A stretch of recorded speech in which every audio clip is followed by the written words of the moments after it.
Good afternoon, everybody. When I say good afternoon, I'm turning to the Dutch audience, who are at the same time zone as we are. It's 1 o'clock in the afternoon with us. But also welcome to our students from Asia. For you, it's already late afternoon, late evening. And also welcome to those watching us from the Americas, Canada, South America. It's very early morning for you, so we much appreciate that you made it to join this session. Welcome. We are at Erasmus University in the Netherlands, Rotterdam School of Management, the business school. And we're having a session on the English taught Bachelor program International Business Administration. We're doing some general introduction rounds. We have some Q&A on admissions. We also have some meetings with students.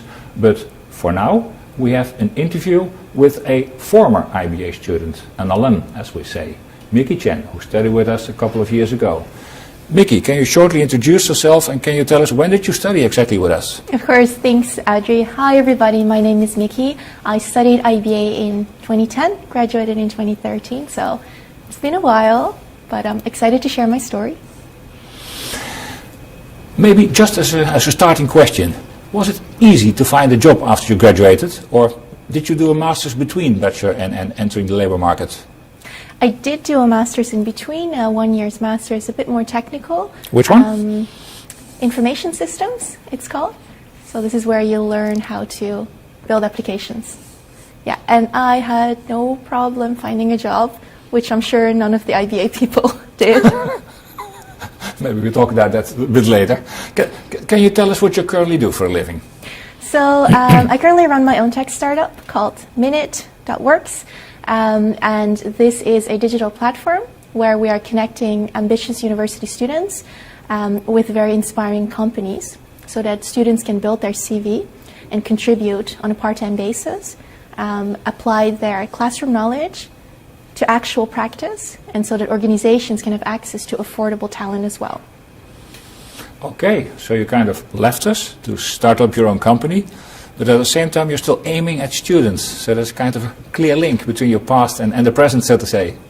Absolutely. Like for us, Minute, the whole idea behind it is really to create impact. And as RSM always says, being a force for positive change, this is really something that we embrace at Minute as well. The whole idea here is to help students make better informed career decisions, help them build a strong CV, get that relevant work experience beyond an internship alone, and just know better what you want to do, meet your future employer, potentially. Yeah. And can you tell us a little bit about how the company works? How many people work there? Is it only yourself, or do you have some colleagues? So we have a team of 6 now. It's a fast-growing team. We're a very young startup. We've been around for a year now, growing really fast. We're adding our 7th team member actually in 6 weeks.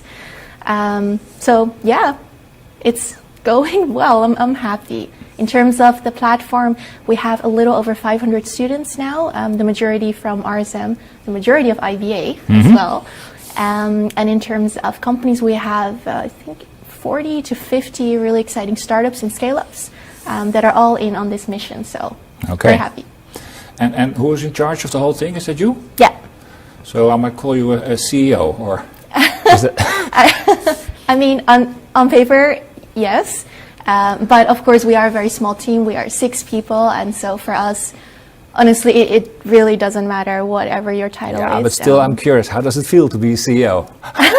Is that longer your dream, or? That's very funny, because sometimes I speak to students and they tell me, hey, if I'm older, I want to be a CEO. And then I always tell them, that's a really nice goal. But what it really means is you're basically running around every day, making sure that, things don't break, just fixing everything. You do have end responsibility over everything. And I do work 7 days a week, and the days are long. I was just about to ask, probably it's less glamorous than it looks at first sight, or is it just a lot of hard work? Or? It very much is not glamorous. Actually, today I try to hide my dark circles with makeup, and as the audience may be able to see, I was kind of, unsuccessful in doing so. So, this is a small price to pay, but... I think it still looks pretty okay. Well, thank you. I appreciate that. Maybe go back to the start. Where did you go to secondary school? Are you from the Netherlands? Are you from abroad? So I was born in Nepal. In Nepal? In Nepal, yes. I was the only Nepalese student in IBA. I guess so, yeah. At the Erasmus University, actually. That was pretty cool. My mom is from Nepal, my dad is Chinese, and we all moved to the Netherlands when I was very young. So I did grow up here in Almere. Almere, of all places. Of all places. Actually in Friesland before that. Okay, very and Dutch. And then Almere, so you know, it doesn't get any Dutcher than that. Yeah. And then I went to IBA. And what made you choose a study like IBA? You may have thought it over. Almere, well, that's Rotterdam is not the closest destination. I mean, you could go other places as well. You can study business also in Amsterdam, Nijmegen, Groningen, different places. Did you have a reason to come to Rotterdam? Quality. How did you know? Google. These are the two short answers, Yeah? but at the end of the day, if you think about your future, then, you know, for me, proximity to home was not a factor. No. Even if RSM would have been in the remotest corner of the Netherlands, even if it had to, you know, even if it was 2 or 3 hours of travel, I still would have applied for it because it is really important to join a business school that is really highly ranked, both locally but also internationally. This is something that I graduated 7.5 years ago, and I still reap the benefits of being an RSM alumna every day. I've been all over the world. And a lot of times when I say, yeah, I come from RSM, people say, oh, I know that. That's from Rotterdam, right? Okay, that's good to hear. It definitely opens doors. So back then, what did Google say about us? What did Google say about you? Google said about you that you're the best business school in the Benelux, the #1 business. So not just the Netherlands, right? Belgium, Luxembourg, Netherlands, top 10 in Europe. And so for me, that was already like, okay, check. You know, let me have a look at the admission requirements now. And obviously, I also went on LinkedIn and I just looked up a couple of IBA alumni and even had a call with them. Something I would also highly recommend. You called current students? Yes. I just asked, like, hey, can we have like a 15-minute catch up? Like people now, you know, prospective students that are listening to my story, at that time I also thought I would love to hear from an alumnus or a current student, just hear their experiences, and I think it's best to hear it firsthand from someone else. Oh, that's good to hear, because we now have a system in place which is called Unibuddy. So we have around 50 or 60 students in the IBA program who are always present, so to say. I think 24 hours per day, 7 days a week, just like a CEO. Right. Willing and ready to answer all kinds of questions. And the nice thing, IBA is certainly not a small program anymore. So we're taking in around 550 students. So all this group of buddies is not small, but it brings at least one big benefit. It's pretty well possible that you'll be able to connect to someone who's like you. Who comes from the same area, or also has probably Nepalese or Chinese backgrounds, or also went to a Dutch secondary school, a VWO as we say, but also in France. And we have quite some students from Vietnam, and I know we have at least 2 students acting as a buddy who have Vietnamese background. We have lots of students who did the international baccalaureate. So if you're in the IB system, these are very good people to turn to ask what it is. Well, is my current level of mathematics is IB? Is it sufficient to survive IBA? So that's a strongly recommended facility we have in place, those Unibuddies. So you did a bit of Unibuddy checking avant la lettre, if I may say so. I would say so, a pre-Unibuddy, but I'm happy that there is like a proper system in place now to help prospective students. That's great. Yeah. I would have loved that. Ah, good. So actually, for you, that played a role to hear from current students and even former students. Does it pay off to make the investment, to come to Rotterdam, spend there a couple of years of studies? Is it worth it, so to say? I mean, the short answer again is yes, absolutely. It's definitely worth it. The longer answer is if you're looking for an international career, I would say in particular, if you want to be part of an international classroom, but also develop yourself personally, because I find if I surround myself with people from different cultures, it really makes me reflect on my own culture, if you will, even though I am a blend of everything, and you see things from very different perspectives and with a very open mind, which really allows creative out-of-the-box thinking, something that is very helpful for an entrepreneur. So for me personally, again, I reap the benefits of this every day, absolutely. Yeah, it's nice. You call it a blend. A blend. In IBA, we sometimes say we have lots of mixies. Yeah. Which has to do with the usual starting question whenever you meet IBA students and they meet each other for the first time. The obvious first question they always ask, and they know that it's a wrong question to ask, where are you from? And then the usual answer is, what do you want to know? Yeah. Where I come from, what's in my passport, where I went to school, where my dad comes from, my mom comes from. Tell me. Exactly, that is very relatable, absolutely. It's embarrassing to a certain extent, but they know it from each other, and it also creates a bond. Yeah, definitely. Well, you may know, as compared to the time when you studied, we roughly had 50-50 on Dutch students and international students. The latest intake per September, we had 70% international non-Dutch students and only 30% Dutch students. So the Dutch are still the single largest group within the program, but they are a minority. So it's highly international. So we started with 57 different nationalities, I think. And a lot of those mixies, those blends, so to say, coming from more than 70 countries. So this diversity is certainly to be found. And actually, back then, did that also play a role for you? That it is so international? Yes, because personally for myself, so I went to a local Dutch high school, and it was very Dutch, obviously, and I did find myself to be one of the few people who had, was a mixie, as you say. And I kind of thought, like, I would like to see more people that are kind of similar to me, but not similar, if you know what I mean. And so for me, that played a huge role. I know there's a lot of schools that offer international business administration programs. And so for me, it's really important that if you advertise international business, then your classroom must be international as well. So I really look at where do the people come from? What do people do after graduating? Where do they branch into? And that was hugely important for me as well. Yeah. Well, I'm pretty sure we can bring this international classroom. That's the thing for sure. Absolutely. Yeah. I'm also curious. We know from our current IBA students, they plan ahead. When I see them in the program, they already know what kind of masters they want to pursue. Many first-year students already know if they want to go on exchange or do an internship, etc. I'm curious, when you decided to apply for IBA, did you already have some certain career perspective in mind, or was it still unpredictable? To an extent.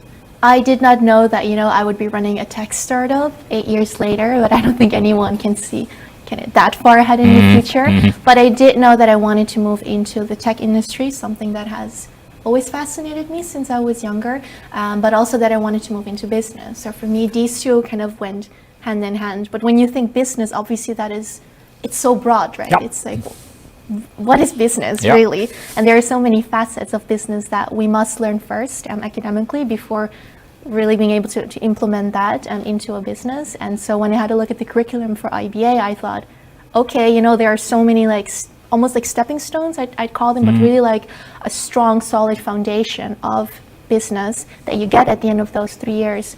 And so I thought, I think if I want to be a tech entrepreneur, even just work in tech, in a tech business world, then IBA is probably the right program, but obviously you never know, right, until you actually do it. But now I know because, it's been 8 years, and absolutely. Yeah. If we look at the IBA program, it's a thing for sure that the Bachelor program takes a broad approach. So as we explained in also the general introduction session, if you talk about business and business programs, you'll always find those functional areas, marketing, finance, accounting, human resources, etc. And that's what you also see in the program. So there's at least 2 or 3 courses on each of these functional areas for various reasons. Indeed, we want to provide the students with a very solid background, that the world is open for them after the Bachelor to specialize or go for a job. We think it's important to have this knowledge, but also to allow students to find out what really suits them, what they like, and what kind of personal choices they would like to make. Exactly. But coming back to the original question, did you know beforehand? Not entirely, but when did things take shape during your studies that you thought, that might be a next step? I tried out a lot of things, and by trying out, I mean I did a lot of committees. I co-founded my own student organization, and I did a lot of volunteer work on the side. I had a ton of part-time jobs, and the whole idea there was to gain experience and get a better understanding for myself. Is this really what I want to do when I graduate? It's also just kind of eliminating options, right? Because it is so broad. IBA people, if you do like a quick LinkedIn search, they are everywhere in the world, but also in every single industry, every kind of position. I can confirm that. So, it's really, like, I love the fact that there are so many possibilities. At the same time, it can be a little scary for a first year student to be like, whoa, which direction am I going to choose? And so there I would really recommend do as much as you can, also outside of the program. And for me, I would say the aha moment kind of came in my second year. It was when we had technology management, and I believe this was the second technology year. management. That's a course that's still there. Okay, well that's awesome because that's my favorite course. It was, yeah. For me, that was really like, wow, look at the impact of technology on the world. And I thought, I already knew that this is what I kind of wanted to go into, but with technology management, diving into real life cases of real tech businesses, I was like, this is it for me. Yeah. The funny thing is, we always mention this course when we inform future students about our program because it's a bit of a specialty. Actually, this is the one course in the IBA program we do together with the Technical University in Delft. So we kind of confront students with a totally different background and a totally different mindset with each other. There's always a bit of stereotyping in this, but we say, well, those Delft students, they're mainly male, I think. Yes. They're very good in quant, very good in calculating, in models, analyzing, etc. But they're typically not business students. They're not good in presenting or making their case or whatsoever. Whereas these business students, well, probably the maths might not be their strongest thing, but they're good at other things. And we think it's very important that they meet each other because it's very likely that in future you need to cooperate within the same organization, same company, same projects. Probably not so much as you do because you're typically at the intersection, but for many students this will happen in future. And we think it's good that you get to know people with a different mindset at an early stage already during your studies. And that's always what we hear afterwards, that those Delft students say, well, we've experienced that those business people, they're different, but still it's good meeting them, and the other way around. Exactly, but that's really what I love most about this course. As soon as I heard like, okay, you're going to also actually physically go to the Technical University of Delft and do a project there, they're going to come to RSM, you do a few things here. And I thought, okay, interesting. And first you're like very excited and very curious about what's going to happen. And I can tell you that our first meeting did not go the way I was expecting it to. I was like, okay, this is what we need to do. This is the goal of the project. I believe it was a project for Philips LED lights. And I had this whole plan laid out. And then they said, yeah, but okay, stop. Because from an engineering point of view, none of what you're saying right now makes any sense. And they got frustrated, and I got frustrated. And then I was like, oh my God, this is not a fun course. But actually, as the weeks progressed, it was so nice to really be able to see other people's point of view, other perspectives, and being able to see, like, we're talking about, how can we best market this light? Why should it be LED versus OLED? And then they would say, no, look at it from this point of view. And we would tell them, okay, that's interesting. We can build on that by adding a little bit of business in there and then combining those two. And we actually had a really great report and a really good grade. I remember I was very happy in the end. Yeah, and we actually celebrated together as a team after that. So it was very good. Nice. It was early practice for what might happen later on. Definitely, and as you say, so important to collaborate with people who are not, I would say, in our IBA bubble. And the fact that IBA offers courses like this, it's really important. It's the best real life practice. Yeah. Back to the red thread, so to say, this development process in what would I like to do. So technology management was kind of decisive. That made you aware, that might be my future. The next step, I guess, choosing what to do in the third year, an internship or a minor or an exchange. What did you do? I chose an exchange. Yeah? And again, because I spoke with other people who had done exchange, who had done minors and who had gone on an internship, just to kind of gather everyone's experiences. And from there, the majority told me, like, if you go on an exchange, this is a once in a lifetime opportunity. And obviously it's really fun, right? But more than it being fun, it kind of pulls you out of your own comfortable classroom. In IBA, we have like the mini world together in Rotterdam. Yeah. But then when you go on exchange, and I went to Taipei in Taiwan, it was like, here is a 19-year-old student going to the other side of the world, new people, new school, new everything, completely new environment, which also means a chance to develop yourself again. I was about to ask, is it really a new experience? Is your partly Chinese background and you go to Taiwan? But that's a bit of a different discussion, I would say. That's a different discussion, but my answer to that is yes, absolutely. I love Taiwan. Okay, back to the decision-making process, this whole development. Then you were about to choose a master's. You critically thought, well, you're kind of putting some options away. That's typically not for me, and others might seem feasible. How did that go? This is always work in progress. I think every student, I mean, it's not like a student wakes up every day and thinks, I'm going to think about my career decisions again, you know? I hope not. But it's something that it's always in the back of your mind. It's always there. And for me personally, I was very much triggered by technology management. And I thought, hey, now I have a really solid foundation of the business side of things. But if I really one day want to own my own tech startup, I also need to understand the technological side of things. And by that, I really mean coding, like hardcore programming. This is something I have been doing when I was little. I used to build websites as well. So it was like a personal hobby of mine. And I thought I really need to get better at this as well. So that's why I chose a much more technical master's. Yeah. And then you're doing a master's and ask yourself, and then? Were you already decided to set something up yourself or enter a company or? I've wanted to be an entrepreneur since I was 6. So this is something that it's always been a red thread in my life. It's like one day I'll have my own company. But I also think it's very important to be realistic. And so for me, being realistic meant joining a big tech corporate and really learn the ropes, increase your network, understand processes, understand how really the real world works, the real business world. So I did that for 4.5 years. I worked at IBM and then at Salesforce.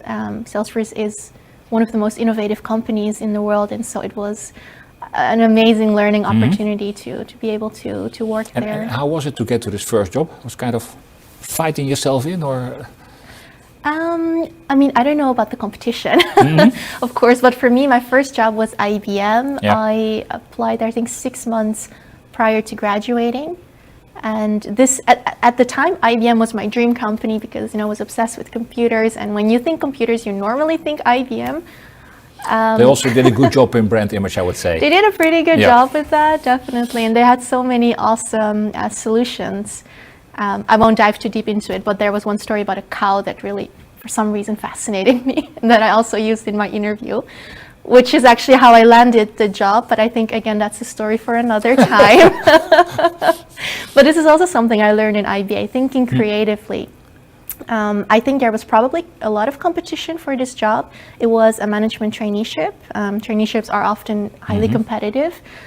But if you look at it from a very different angle, so, not the standard questions of what are your strengths, what are your weaknesses, but trying to find things that, other students may not have thought about, such as a cow software. And this is something IBM really did at the time, and showing them that I have knowledge of that and why am I so passionate about them, about that, gave them the idea of, okay, this is a very kind of creative, out of the box type of thinker. So, let's get her on board. So that's how I got my job. But I definitely, I also applied to a couple of other traineeships. I was not accepted into all of them, definitely. And I applied to a couple of them all over the world because for me, I didn't really care where it was going to be as long as it was not in the Netherlands. Just wanted to gain that experience. Yeah. I always think that companies, when they are recruiting new employees, that they look for some kind of consistency. I can very well imagine if you, as a former student, apply to a company and you try to convince them that you're very much interested, let's say, in the tech side of things, and you cannot see it on your course list, or you cannot see it on your side jobs or the activities you participated in, that it will be tougher to get a job like that. I think this depends on the employer. I would say, if I look at it, for IBM, it was definitely beneficial that I was really at the cutting edge of business and technology because it's exactly what they do. And same for Salesforce, it was a huge plus. That does not mean that, Salesforce wouldn't hire you if you didn't do like a technical master's, because we had at least 25 people from RSM that came from IBA actually at the Salesforce offices in Dublin. It depends more on you, I feel, as a person. You may not have a specific course on your in your curriculum. That does not mean you are unsuitable for the job. So again, here I would really emphasize do more. Your course study is that, right? It's your course study, but it's up to you to go and do those, you know, extracurricular activities, build your CV, try to do mini internships, do part-time projects. Use my company Minite to do that, for example. But I mean, honestly, those are just great ways to understand what you want to do later and brand yourself better. Yeah. When you look back at the program in IBA, are there certain courses of which you say, well, they're still useful what I'm doing nowadays, or is that difficult to say? So I do have to say it's been a while. Yeah, okay. I mean, I entered in 2010. I don't remember every single course, but what actually really still sticks is the very first course, which is Strategic Business Plan, a course in which you group with 4 to 5 students, you find a company, and then you help analyze that company and really create a very comprehensive business plan for them. For me, that really felt like being thrown into the deep. And as an 18-year-old student, new to business school, I was like, whoa, I don't really know what to do, and it's so difficult. But by the end of the trimester, I was like, this is pretty awesome what we created here. And I still have the report that we made. And I still have a lot of the course material as well. And so that's something that for me was actually very useful when I built my own business plan. Yeah. So definitely. Yeah, we tend to highlight this course, Strategic Business Plan, also when we provide information about the program. But of course, we explain what this business is about, the importance of the functional areas. But as a next step, we always elaborate a little bit. It's impossible to be successful in business, especially if you want to have responsibility like an entrepreneur or a CEO, etc. Then you need to be able to balance things, to bring things together. Of course, you can spend $1 million on a marketing campaign, but yeah, where's your profit? Of course, you want to have top people, etc. And we think, indeed, in the Strategic Business Plan, this is the first course where it clearly and visibly comes together for students. That you get inside and see, yeah, you may have brilliant plans, but there are limits to what I can, what I want, etc. So exactly. That's funny to hear. That's also your experience. Absolutely. Yeah, maybe it's nice for our audience to hear that it quite often happens that companies are impressed by the work delivered by our students as a strategic business plan, and that quite some companies even have implemented these plans partially or even integrally. So that's flattering, I must say. I mean, I think it just goes to show how much students are capable of and all of the potential that they have. I mean, it's not like a student graduates after 3 years and then suddenly they go from here to here. No, they are growing throughout the project, throughout the program, and so there's a lot of untapped potential there. Yeah. Actually, I meet a lot with students, especially in the first year, and when we start with the strategic business plan, they often say, we are not able to do such a thing. We know nothing about business. We're hardly trained in this. We cannot do this job. We don't have the quality, etc. And then you talk to them half a year later. Things were different. Exactly. Obviously, we had something to bring. As a first-year student, says, yes, I told you. Absolutely. Yeah. I mean, if you had nothing to bring to the table, you would not have been accepted into the IBA program. So definitely. Were there also courses, in your opinion, that were absolutely useless in the program? Or courses you hated? I don't think there was any course that was useless because everything serves a purpose, right? That's very diplomatic. It's very, I know I am an entrepreneur, I have to. No, honestly, like useless, I actually never use the word useless, even in my everyday life, because sometimes you feel like, okay, this material I may never use again. Does that mean it was useless? No, it means that I now know what I don't want to use, or I now found a way that I think doesn't work for me. At least you learn how to think critically about this. So, but coming back to your question, because you also asked me about courses I hated. And okay, again, hate is a strong word, but I'm not the best with numbers. So for me, management accounting, finance and accounting, financial, I don't even remember all of the words. I know we had quite a few quantitative subjects. Yeah, I definitely struggled with those at times. Yeah. But the other way around, do you think you still need this kind of knowledge in what you currently do? I do, because if I didn't have these courses, I wouldn't be able to see if what my accountant is doing is actually right. So I actually sold almost all of my IBA books except the financial ones, because I knew I don't understand these, and I think I still don't, but I'm probably going to have to understand this at some point when I'm an entrepreneur, and so, yep, these are still being used. Okay, so this is the message. You may not like every course, you may find that your talents are some courses and not at other courses, but still it's useful to have this knowledge with you. Absolutely. At least passively, yeah, I can understand that. Yeah, that's good to hear. Yeah. Yeah, back then when you were in the program, there was not much to choose from. We already mentioned you have the option to go on exchange, do an internship or a minor, but the rest is all kind of prescribed. We recently changed the program, so we're offering now 5 tracks. 2 are more quant-oriented, I would say. So the analytical decision makers, that's more on logistics, supply operations, etc., would not be the one for you, I guess. Same for the performance analyst. But we have a couple of others as well. And the 5th track is named Business Developers, which includes the field of innovation. So how to innovate, find new markets, new ways, new approaches, etc. A module on entrepreneurship, and a module on change, changing your company, etc. I guess you would have chosen that one if you were able to. I think 200% I would have. Yeah, absolutely. Yeah. I think a lot of students would have, or will actually. Yeah, we don't know, because we're rolling out a new program. So the new 3rd year will be offered for the very first time as from September. So we're very curious how students will choose. So far we have estimated an average of 200 students in each of those tracks, but we're curious to see what happens. I'm going to say the business development track is probably going to attract a little bit more. I'm not biased, but from speaking with my own pool of students, we always hear from them they want to be an entrepreneur one day. Yeah. We did a bit of surveying, so we know a little bit about the interests of students, but still we need to see it. Well, let's talk again in a year. Yeah. And when you studied with us, we did not yet have the honors program, I think, at least not our own one. I don't think so. I think there was an honors program, but it was not... from Erasmus University. It's a broader one, on frontiers and challenges. Yes, it was not in the format as I believe it is now, about tech and innovation. Yeah, we made our own one, I think 6 years ago or so. That's also focusing on innovation entrepreneurship. Would have been typically something for you. I would have loved that, which is the reason why I am now actively involved in this as well, and where I help students. So Yeah. You know what the cherry on the pie is in this honors program? Silicon Valley? The study trip to Silicon Valley. You were born too early, I'm afraid. Sadly. You can't choose these things. No. But for the next generation, so the students watching us now, there's still hope that they can go there. Yeah, absolutely. Yeah. What about the future? Is this it? Are you already there where you want to be, or do you have further dreams somewhere in the back of your head? And maybe your employees are listening to what you're saying now.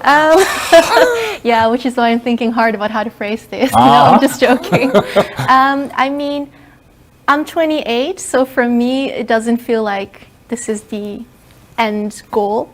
This is a milestone. I don't think that there is ever an end goal to anything. I would love to actually continue working for as long as I want, for as long as I'm passionate about what I do. But I truly believe that what I'm doing now with my startup is so impactful, and I really love the positive change that we're having, and hearing from those students how much they need this gives me a strong sense of purpose, if that makes sense. It really makes me think, yes, this is why I get out of my bed every day, 7 days a week. And sometimes it's hard. Let me rephrase that, it's always hard. Yeah. Sometimes it's easy, most often it's not. But you need to find that kind of deep sense of purpose and that the why behind what you're doing in order to kind of find out, is this what I see myself doing long term? And long term can mean 10 years, it can be 20, it can also be 5 years, right? So for me, there is no end station here. No. Yeah, I said, you're still young, 28, so... I'm still young enough. Alive ahead of you. Yeah. That's nice. Do you also have an advice or a tip to the future students now listening to us? Something that they should be aware of, something they should keep in mind, golden trick to become rich or happy? Okay, the golden trick to becoming rich is to not want to become rich and not do things for money. This is the most important thing, probably. That also ties into happiness. If you love what you do, you're good at it, you're going to achieve what you want to achieve. I think that's very important. Something that I often talk about in my workshops is imposter syndrome. I'm not sure if you're familiar with Imposter syndrome? Imposter syndrome is when people think, and this very often happens to young students, is when they feel that what they know, everybody else also knows. So they feel that their skills, their knowledge is not unique, and so therefore they bring very little to the table. When in fact, the reality is that everyone's experiences and skills and knowledge make them very unique, and it only slightly overlaps with what other people know. So imposter syndrome can be, okay, I'm not applying to the IBA program because I don't check every single one of the boxes. When in reality, you do check those boxes, you just don't know it yet. So I think if there is one golden nugget of advice, it would be to, first research what it really means, understand if you are in that group, because too large part of the students is in that group, and understanding you can do much more than you think you can. And, I don't know how to translate this, but, we have this saying in Dutch, niet geschoten is altijd mis. Yeah. I know there's a lot of international people watching right now, and I don't know how to translate this, but, you got to take the chances. Yeah, if you never try, you will never know if you would have been successful. You just have to go for it.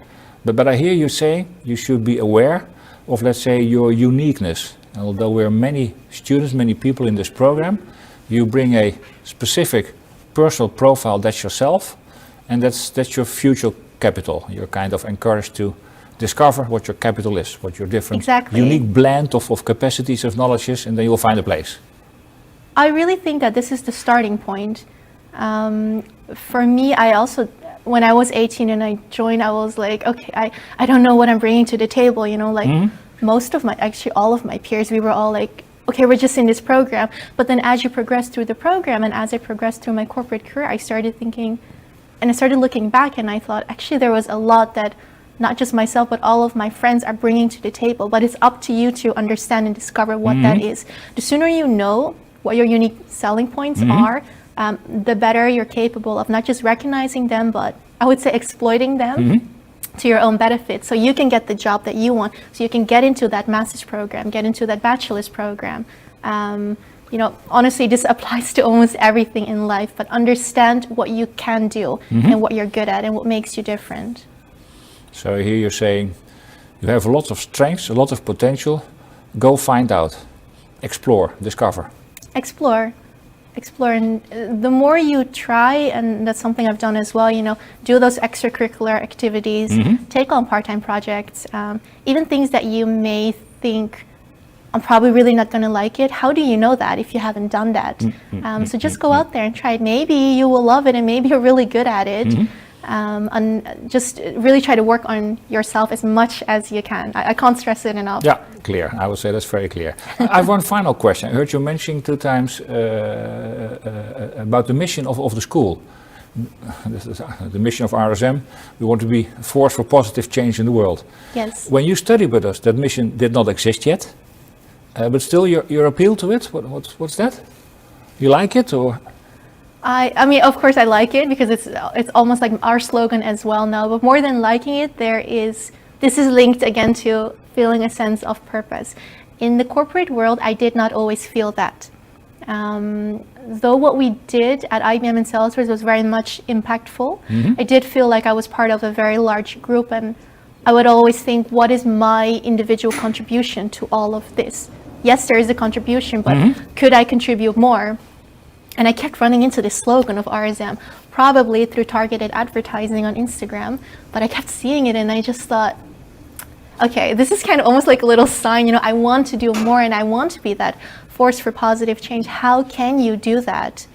And that's when I really started thinking about Minite, because this is an idea I had been having since I was a student.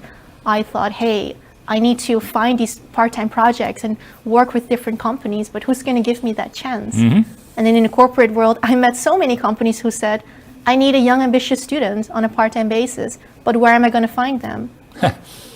So those 2 things, coupled with RSM being a force for positive change, I thought, this is it, this kind of links all three together. Yeah. I think we apply it a little bit differently, although we're still on the same plate, I would say. Because actually when we discuss the mission within the school, it also is about the fact that most companies have realized now that there's more than increasing turnover and making profits, etc. We're also living in a world we're confronted with global warming, with child labor, with sustainability and environmental issues, etc. So it's also a bit of the mission of the school. Of course, we will deliver students who are very good in business knowledge. I mean, you can trust us in this field, but actually our ambition is also to send to the world students with a mission, who bring something extra, who have impact. So especially when they are at positions where they have impact, that they can change directions and say, this is a good direction and this is not such a good direction. That's truly an ambition of ours, I can say. Exactly. Yeah. I'm looking at the clock because we're busy 40 minutes already. We could easily spend another 40 minutes, which is not a plan. And actually we've promised our audience that they would also be able to ask questions, if they have any, of course. So I'm looking at our moderator somewhere behind the big screen. Do we have questions coming? Or? Quite a few, actually. Oh. Let me start with the top one. That is, do many IBA alumni start their own company? Do you want to take this or should I? You try first, and I give you the numbers. Sure. I'm just thinking about my own classmates. Obviously, I started my own company. I co-founded a student organization with 5 other girls. 4 of them have now become entrepreneurs. So in that sense, yes, if I look at my group of best friends, out of 8, 7 are entrepreneurs now. But the majority of them did not start right out of university. They did gain work experience either at a startup, a scale-up, or a larger corporate, which is also the path that I took. I would say yes. Mm-hmm. Yeah. Actually, you have a more optimistic picture than I have. What I know from the percentages is around 8 to 10% or so, which is not that much, but I'm afraid it has to do with the fact that in particular multinationals are very keen to catch our IBAs and they pay them a very decent salary. That's true. And we know that when you start up a company, in the beginning it's struggling to have some kind of salary for yourself. I'm not going to ask you how much you earned at the beginning when you started the company. That's a sensitive issue in the Netherlands. But I know that makes a difference and it has an impact. Absolutely. Yeah. Do we have more questions? We have another one, maybe to close off with. What is the difference between a traineeship and an internship? The difference between a traineeship and an internship. So an internship is something you do when you're still studying. An internship can be part-time or full-time. It can be 4 credits. It can be outside of school. A traineeship is really a full-time job. This is what you do after you have graduated. It's often a 1 to 2 year track in which you rotate in different departments so that you get a sense of how the whole company works. And usually towards the end of the traineeship, you can indicate a preference. Maybe you really enjoyed the marketing department, and that's when you roll into a position there. Yeah, you're already kind of hired by the company as a trainee.